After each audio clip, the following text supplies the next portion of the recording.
Joseph.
I guess the title didn't change me at all, but I guess it has been another chance for me to show that people, I will never change though I have received one title just for this pageant.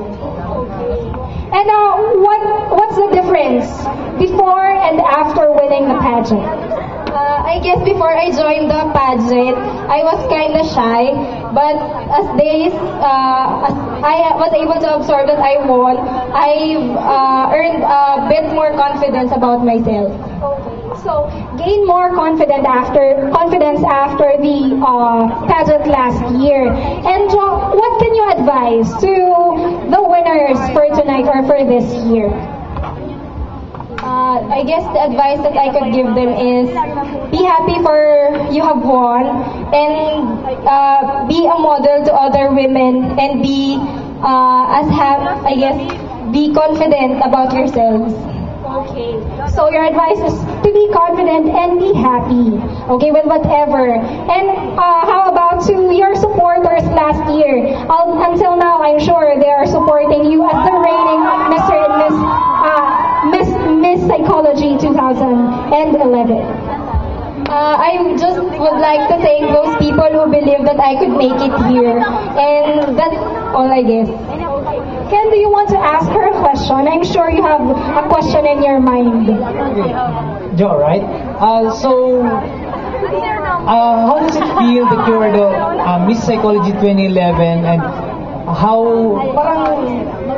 did you feel after the pageant na every psych students are looking up to you?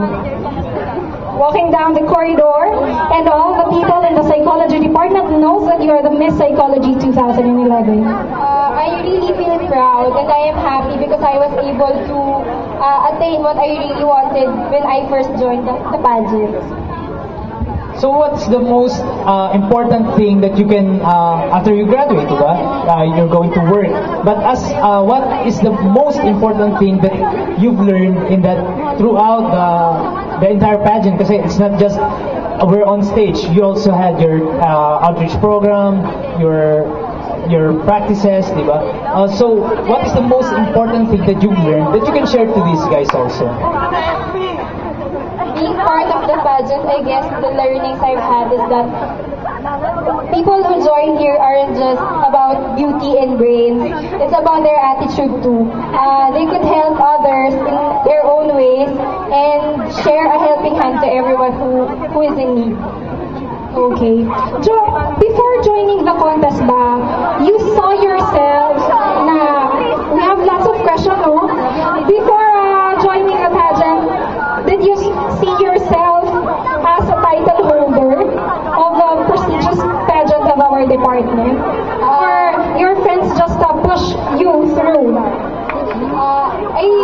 I thought I see myself winning it because I really told myself that I would be doing my best because I would render this to my classmates. Okay, so they are your inspiration in joining that contest. So, last, what is your message to your graduating student, right?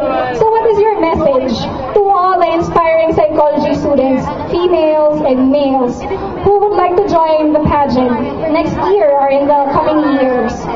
Na nagkakaroon ng hesitations. Because I know some of our students, meron lang silang hesitation, sometimes nag-hold back.